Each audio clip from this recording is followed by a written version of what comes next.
기독교와 다른 종교의 차이는 죽음 이후의 삶, 죽은 자의 부활의 차이가 결정적입니다.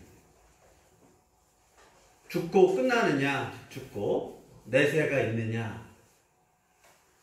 고린도 전서에 기록된 이 바울의 부활장이라고 말하는 고린도 전서 15장은 어떻게 보면 그 당시 헬라 세계에서는 말도 되지 않는 이론이었습니다.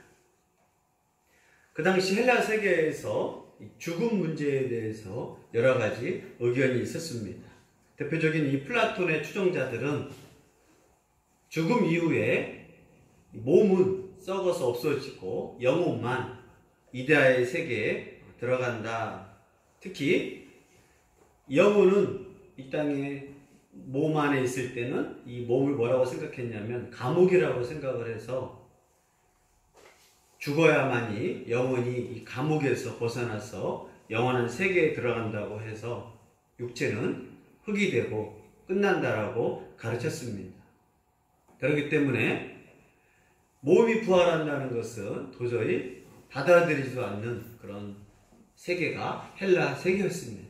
또 그냥 헬라 세계가 아니라 전 세계에서 교육, 예술, 철학을 앞서가는 바로 헬라 세계였기 때문에 언어, 하물며 로마가 전 세계를 제패하고 로마 제국을 만들어도 언어는, 철학은 헬라 철학을 받아들일 정도로 그 당시 교육하면, 언어하고 철학하면 헬라였습니다.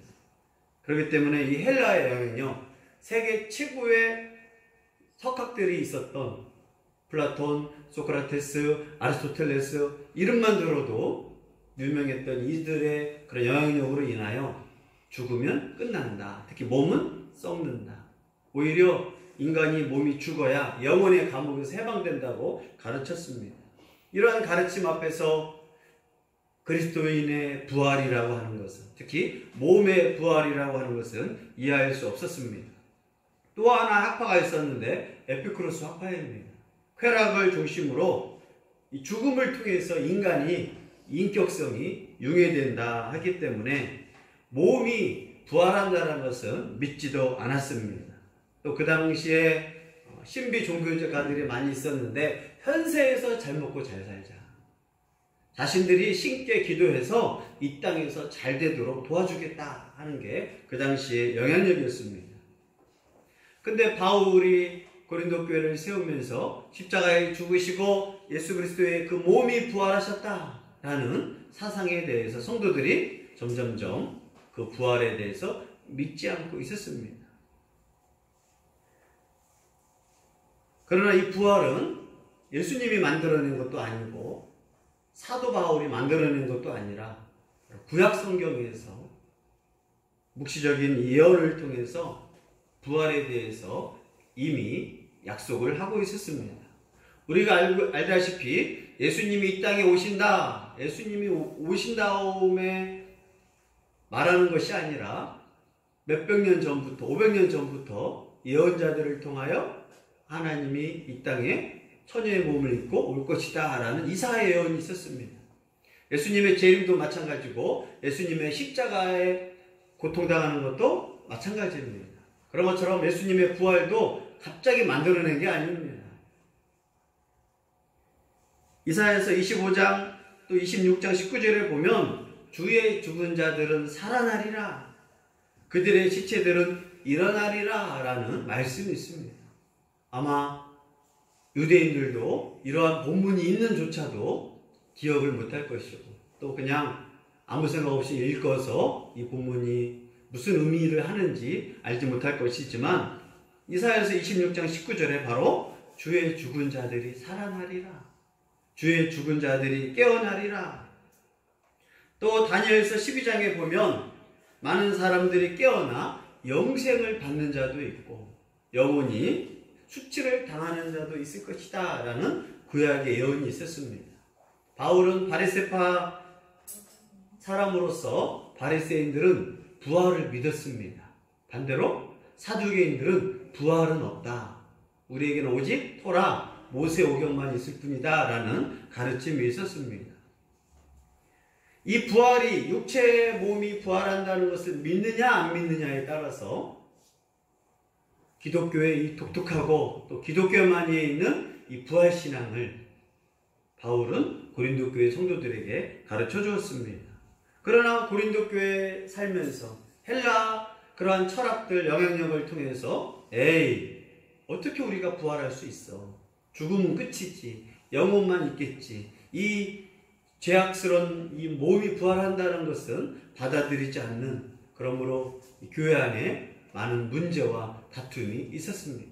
또 정말 성령의 은사를 사모해서 여러 가지 방언, 예언, 신유의 은사들을 체험한 또 고린도 교회의 열성적인 이 사람들은 종말을 이미 체험했다, 부활을 체험했다. 성령의 은사를 통하여 미래의 부활할 몸을 생각하지 않고 종말을 생각하며 성령의 체험을 통하여 부활을 믿지 않는 또 잘못된 극단적인 또 모습이 있었습니다.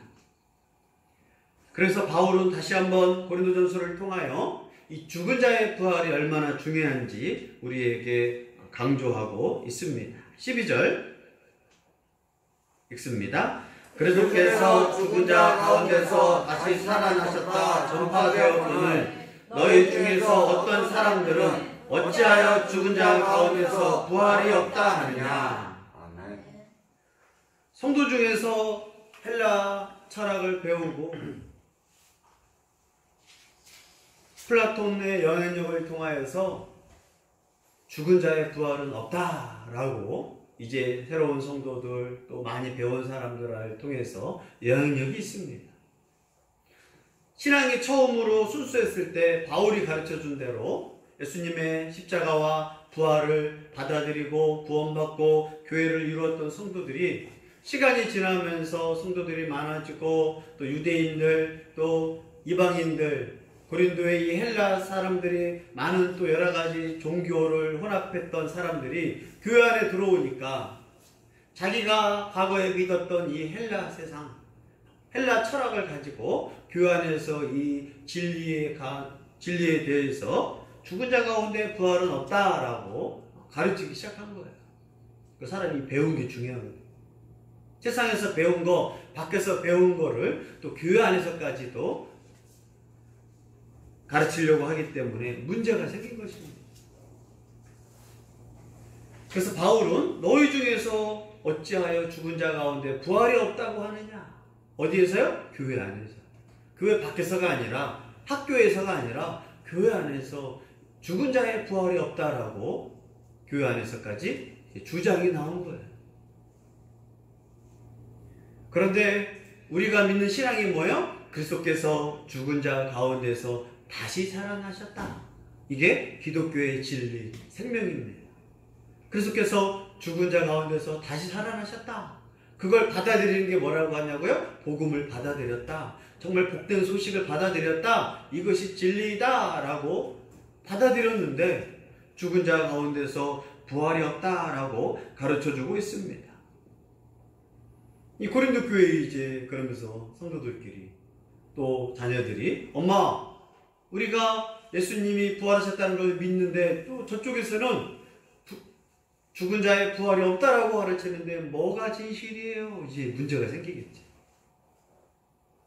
우리는 하나님 믿으면서 성경이 진리라고 믿지 못하고 여러 가지 학설들 또 하물며 교회를 통하여 또 목사님들을 통하여서 이런 문제가 많이 있습니다.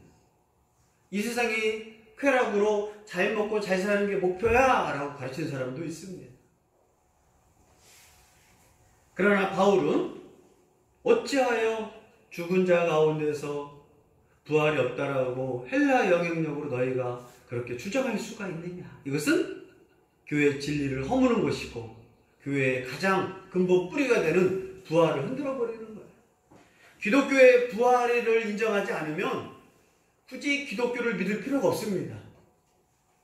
굳이 이걸 위하여 목사가 되고 선교사가 되고 굳이 그리스도의 부활을 믿지 않으면 제자들이 예수님이 부활하셨다라고 순교당할 필요도 없고 굳이 예수님만 믿을 필요가 없어요. 이 부활이 없으면 일명 기도할 때 부처님, 예수님, 용왕님 도와주세요. 아멘. 이렇게 기도했다고요. 신은 많으면 많을수록 좋으니까. 그래서 예수님 믿기 전에 기도할 때 얼마나 좋아요. 굳이 예수님의 이름으로만 기도를 해. 그래서 처음에 교회 다니기 전에는 어려운 일 있을 때 다 부른다고요. 들어봤던 부처님, 공자, 알라, 모하메트, 천사여, 용왕님, 산신령님 나를 도와주세요. 저도 그렇게 기도를 했었단 말이에요. 이왕이면 많은 게 좋잖아요. 그 중에서 누가 나를 도와주세요. 그러나 기독교는 부활한 예수님을 믿기 때문에 진정한 죽음을 이긴 신만이 진정한 신이다라는 고백으로 인하여 우리는 기도할 때 오직 주님의 도우심을 간구하는 걸 믿으시기를 바랍니다. 아멘. 이 고린도교회 이런 문제로 인하여 고린도서 15장에 이렇게 가르쳐주고 있습니다. 그래서 바울은 이 본문을 말하기 전에 예수님이 부활했다라는 이 사실을 증인들을 설명한 거예요. 여인들, 그 다음에 베드로, 그 다음에 예수님의 제자들, 예수님의 사도들, 한 번에 500명의 제자들 할 정도로 증인이 있었는데 이것을 거짓이란 말이냐? 예수님의 부활이 왜 중요하냐면 예수님이 부활해야만이 죽은 자의 부활이 예수님의 부활로 말미암아 죽은 자도 부활할 수 있다는 것을 믿을 수 있기 때문입니다. 그래서 바울은 예수님이 정말 부활했느냐 안 부활했느냐가 가장 중요합니다. 그래서 기독교를 허물려면 예수님의 부활을 못 믿게 하는 게 기독교를 망가뜨리는 거예요.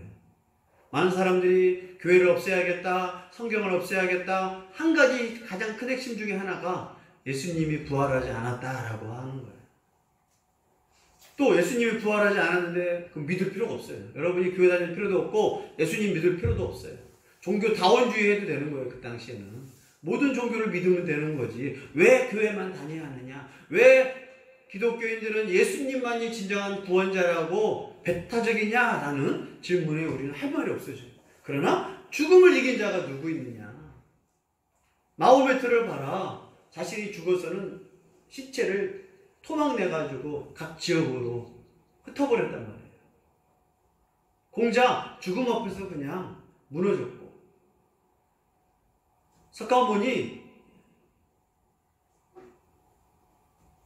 죽음 앞에서 보리수에서 깨달았다 할지라도 죽음 앞에서 인간이 배탈설사로 길가에서 죽은 게 또 석가모니의 모습이란 말이에요.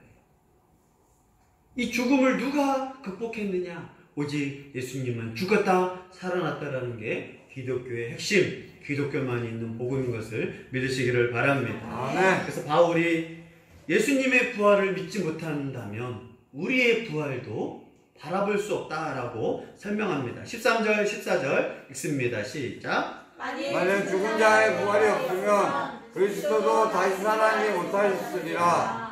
그리스도께서 만일 다시 살아나지 못하셨으면 우리가 전파하는 것도 헛것이요 또 너희 믿음도 헛것이며. 아멘. 우리가 죽으면 부활할 것이냐?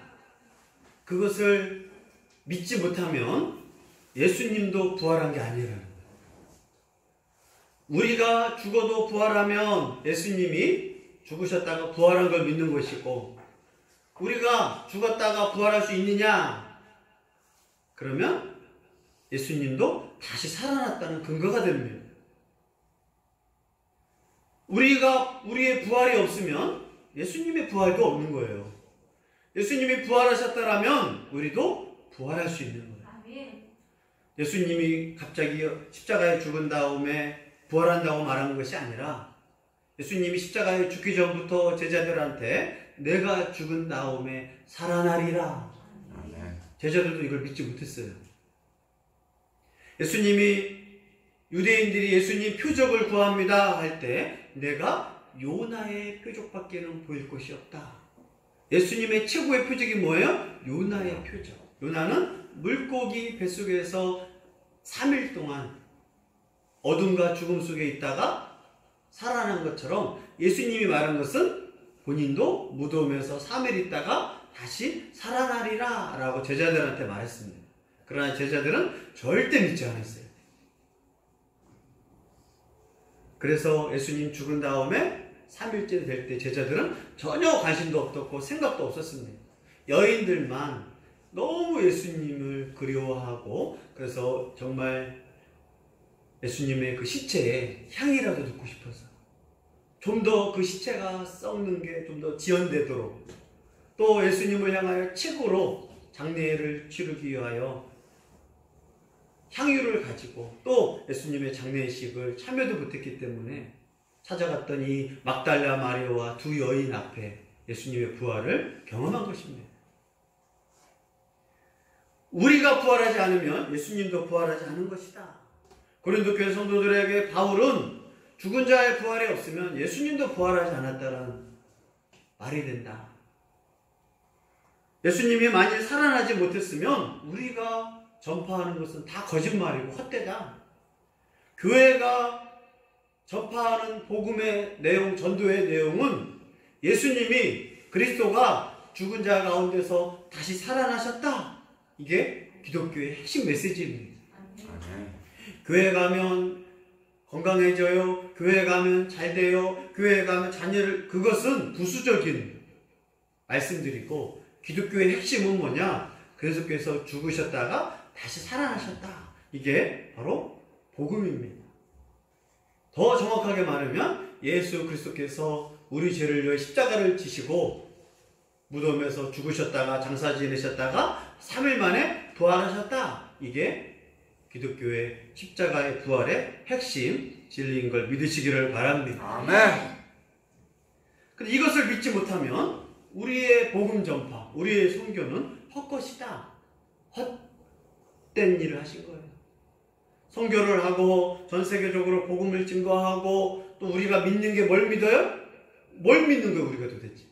예수님이 십자가에 죽으시고 부활하신 걸 저도 믿습니다. 우리의 믿음의 핵심이 바로 이 믿음인데 예수님이 부활하지 않았다? 그럼 나도 부활하지 않을 것이다? 그럼 우리가 믿는 것은 헛된 거예요.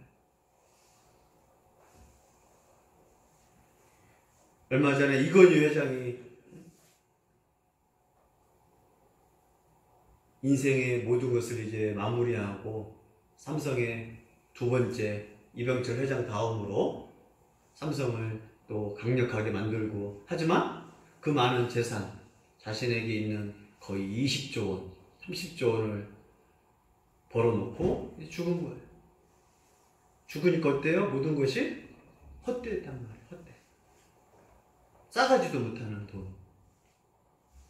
그래도 나라에 이익을 했어요. 자녀들한테 물려주면 50% 상속세로 10조 원을 이제 또 나라에 세금이 들어가는. 우리나라 1년 예산이 그래도 부자 나라예요. 550조 원이야. 얼마가 많은지 우리는 막 그냥 감격도 없는데 충격도 없잖아요. 550조 원은 생각도 못했으니. 그럼 베트남 그런 나라와 예산이 틀리거든요. 그 중에도 10조야. 만약에 베트남이나 캄보디아 같은 나라에 살았으면 나라 예산에 아마 어마어마한 양이었을 텐데 대한민국이 이제 부강해져가지고 1년 예산이 거의 550조 원. 그 중에서 이제 10조 원을 또 나라에 이제 세금으로 내게 됩니다. 그의 인생에 만약에 부활이 있었다라면 그의 인생은 정말 멋졌을 텐데 그 고생 수고, 그 많은 정치적인 파란들, 또 많은 문제들 그 가운데에서 죽음 앞에서 얼마나 허무하냐. 돈이 다다가 아니라 바로 죽음 앞에서 허무한 것입니다. 우리도 그냥 죽어버린다면 우리의 믿음은 헛것이고 허무할 수밖에 없습니다. 그러나 바울은 고린도 교회 성도들에게 죽은 자의 부활이 없으면 예수 그리스도도 부활한 것이 아니다. 우리의 전파도 헛것이다. 우리의 믿음도 헛것이다.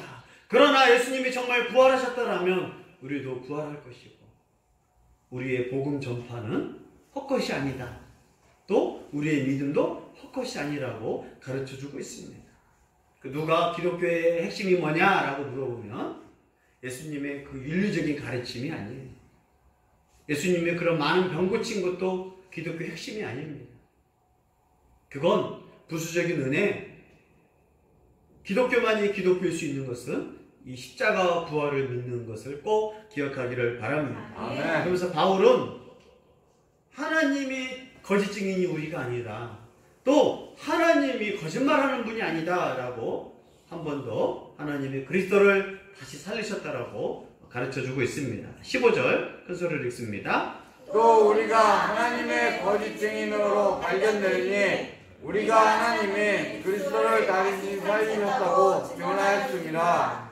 만일 죽은 자가 다시 살아나는 일이 없으면 하나님의 그리스도를 다시 살리지 아니하셨으리라. 아멘.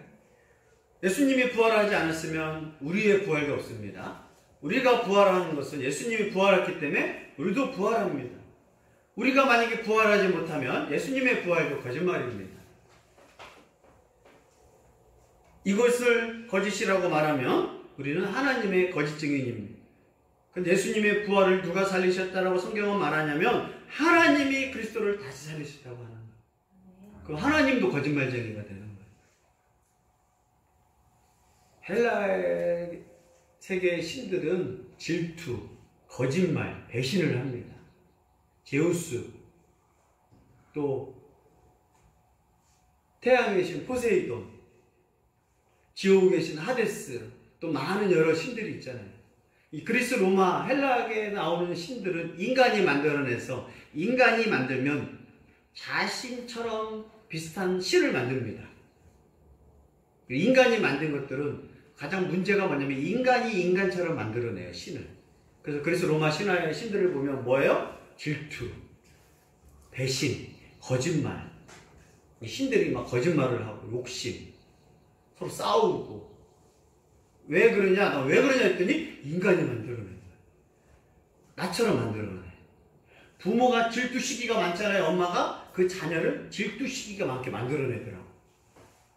하물며요, 강아지도 마찬가지야. 똑같은 강아지인데 화가 많고 싸우고 뭐 그런 사람은 강아지를 키워도요, 그런 강아지를 만들어내. 여러분도 알 거예요. 그래서 하물며 그 자녀를 보면 그 부모를 알 수 있지만 그 사람이 키우는 짐승만 봐도 그 사람을 알 수 있다고 해요. 신기하죠? 왜냐? 그만큼 닮아. 길에서 강아지를 만났는데 그냥 막 웃고 막 강아지가 공격도 안 하고 그런 강아지는 그 집, 특히 그 강아지를 키우는 누가 키우고 있어요? 강아지 대부분 엄마지. 아버지는 거의 돈 벌러 가니까 강아지를 키우는 이 주인이 거의 엄마예요. 엄마가 막 물고 뜯고 싸우고 막 화를 내고 그러면 이 강아지 스트레스가 많아서 이 강아지도 같이 따라해요. 근데 엄마가 착하고 강아지가 순둥이고 물지 않으면 주인도 그렇게 해. 짐승만 봐도 그 주인을 알 수 있거든. 근데 강아지가 가만히 있다가 앙 하잖아요. 야, 이분이 키우는 그 사람도 무는구나. 공격하고 공격적이고 화를 내고 막 하는 거야. 이 짐승을 키워도 알 수 있는 거거든. 우리가 하나님 믿으면서 이 거짓말쟁이냐 아니냐에 따라서도 하나님이 정말 거짓말쟁이냐 하나님이 진실하냐, 헬라 세계의 신과 하나님과의 차이는 뭐냐? 하나님은 거짓말을 하지 않으세요.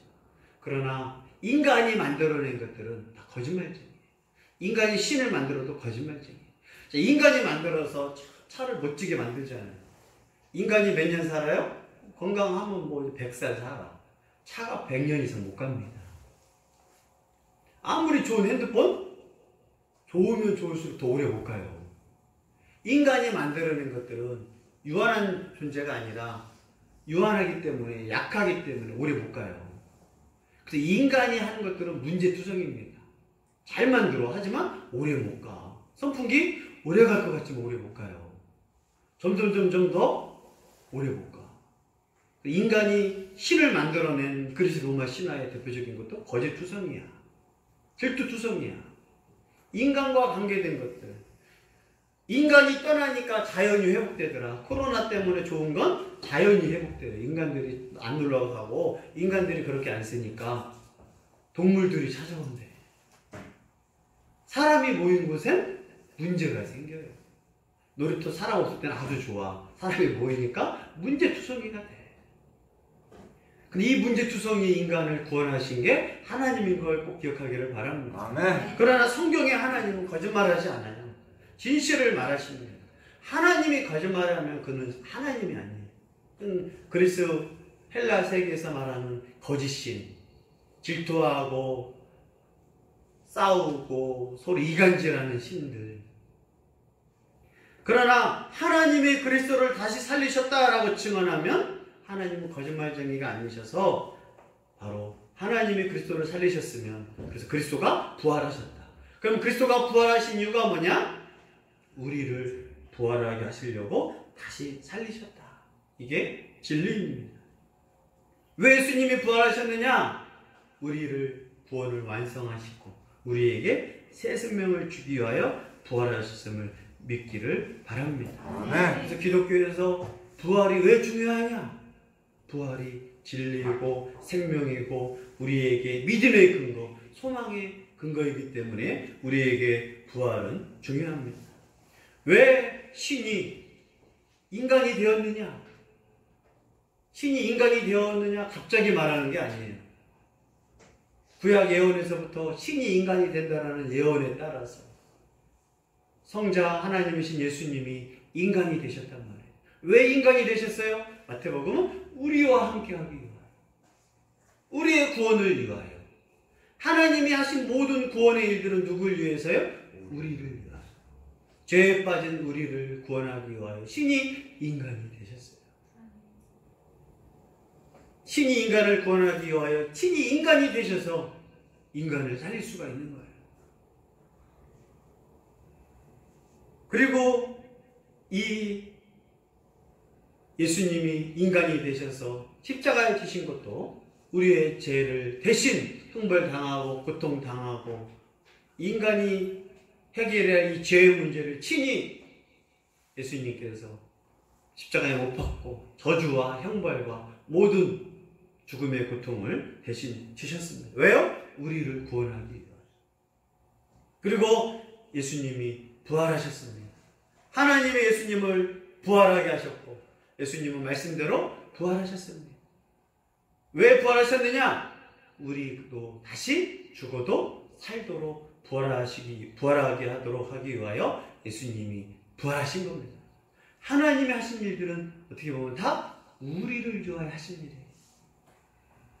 우리의 부활을 위하여 예수님이 부활하셨음을 믿으시기를 바랍니다. 아멘. 하나님의 은혜가 왜 은혜라고 하느냐? 우리를 위하여 신이 인간이 되셨다. 죄인을 위하여 십자가를 지셨다. 우리의 몸의 부활을 위하여 에덴 동산에서 잃어버린 게 있거든요. 그게 뭐냐? 영원한 생명. 인간은 원래부터 영원히 살도록 창조되었어요. 100년 살도록 만든 게 아니에요. 그래서 우리 몸을 잘 보세요. 죄 있고 병들지만 건강관리만 잘하면요, 이 뼈마디가 100세 이상 움직이고 눈이 깜빡깜빡 하는데 이게 100년 이상 사용하는데, 원래 죄만 짓지 않았으면 무두셀라가 969살, 죄를 졌고도 969년을 사용하게 만든 게 하나님이 만든 거예요. 누구나 다 만든 것이 아니라 하나님은 한 영혼을 살리기 위하여 그렇게 우리를 향한 계획이 있어요. 이 지문은요, 나에게만 있어요. 지금 지구에 55억 인구가 있어. 그동안 하나님이 창조한 인구 중에서 다 합쳐봐요. 어마어마하겠죠? 근데 나와 같은 지문은 똑같은 한 명이야. 20세기에도 19세기에도 10세기에도 1세기에도 모든 인구를 다 데이터를 찾아도 나에게만 있는 게 나와의 지문이에요. 나와 같이 똑같은 치아 배열이 있는 것도 나밖에 없어. 신기하지 않아요? 하나님은 나 한 명을 위하여 나밖에 없는 지문, 나밖에 없는 치아 구조, 나밖에 없는 것들을 증거를 남겨놓으셨어요. 내 한 영은 그래서 귀한 거예요. 왜 영혼이 귀하느냐? 너밖에 없다. 너 같은 사람은 너밖에 없는 거예요. 이러한 나의 영혼을 위하여 비참한 인간이 되셨고 십자가에 죽으시고 또 부활하신 것도 내가 에덴 동산에서 잃어버렸던 영원한 생명. 하나님이 우리를 구원하기 위하여 특히 마지막 영생을 주시고 죽었다가 다시 우리의 몸도 부활하게 하시기 위하여 하나님의 은혜를 베푸셨음을 믿으시기를 바랍니다. 아멘. 이것이 하나님의 은혜와 자비입니다. 나를 향한 하나님의 은혜, 자비. 그래서 우리가 하나님의 은혜가 아니면 살아갈 수가 없는 거예요. 성경을 읽고 하나님을 배우면 배울수록 이것이 믿어집니다. 말도 되지 않는 이 하나님의 자비를 내가 믿습니다.